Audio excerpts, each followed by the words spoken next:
తూర్పుగోదావరి జిల్లా గౌరీపట్నం నుంచి ఒక ఆధ్యాత్మిక వాతావరణాన్ని మీ ముందుకు తీసుకువస్తున్నాం.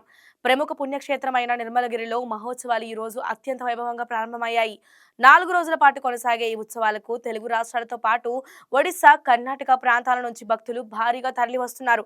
భక్తుల రద్దీని దృష్టిలో ఉంచుకొని ప్రత్యేక ఏర్పాట్లు చేయబడగా గోపాలపురం నియోజకవర్గ జనసేన నాయకురాలు దిరిసన ఫాతిమారాణి ఆధ్వర్యంలో సేవా కార్యక్రమాలు ఆకట్టుకుంటున్నాయి. భక్తులకు ఎటువంటి ఇబ్బందులు కలగకుండా అల్పాహార వితరణ కార్యక్రమాన్ని స్వయంగా చేపట్టి 4 రోజుల పాటు నిరంతరాయంగా సేవలు అందించుతున్నారు.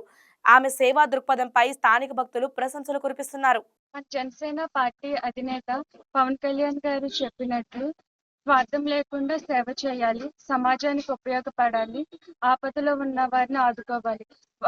వారు చెప్పిన మాట ప్రకారం వారి స్ఫూర్తితోనే నిర్మలగిరి పుణ్యక్షేత్రానికి వచ్చే భక్తులకు ఈ 4 రోజులు కూడా ఉచిత అల్పాహారం ఏర్పాటు చేయడం అయినది.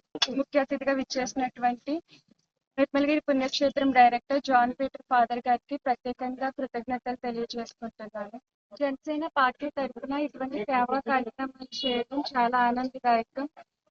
గౌరీపట్నం గ్రామంలో మాత్రమే కాకుండా గోపాలపురం నియోజకవర్గంలో ఎవరికి ఎటువంటి ఆపదలు ఉన్నా వారిని ఆదుకుంటానని తెలియజేసుకుంటున్నాను. నిర్మలగిరి మేరీమాత పుణ్యక్షేత్ర పండుగలు ప్రారంభమయ్యాయి. 4 రోజులు ఉంటాయి. ఈ పండుగకు వచ్చేటువంటి భక్తులందరూ కూడా సుదూర ప్రాంతం నుండి వస్తూ ఉన్నారు. మరి వాళ్ళందరూ కూడా అల్పాహారం ఉంది.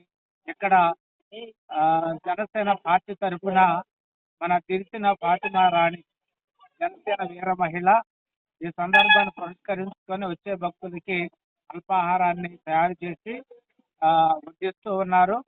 మరి దీని ద్వారా వచ్చేటువంటి భక్తుల యొక్క ఆకలి తీరుతుందని చెప్పి ఎంతో ప్రగాఢంగా ఆ బిడ్డ విశ్వసిస్తుంది. ఫాతిమారాణి గారు ఇంకెన్నో దాతృత్వ కార్యక్రమాలు చేయాలని, ఇంకెంతో భవిష్యత్తులో ఇంకెంతో ముందుకు ఎదగాలని చెప్పి మనసారా దీవిస్తూ కోరుకుంటున్నాను. ఈ వీడియో మీకు నచ్చినట్లయితే లైక్ కొట్టి షేర్ చేసి మా వైకే టీవీ ఛానల్ని సబ్స్క్రైబ్ చేయండి.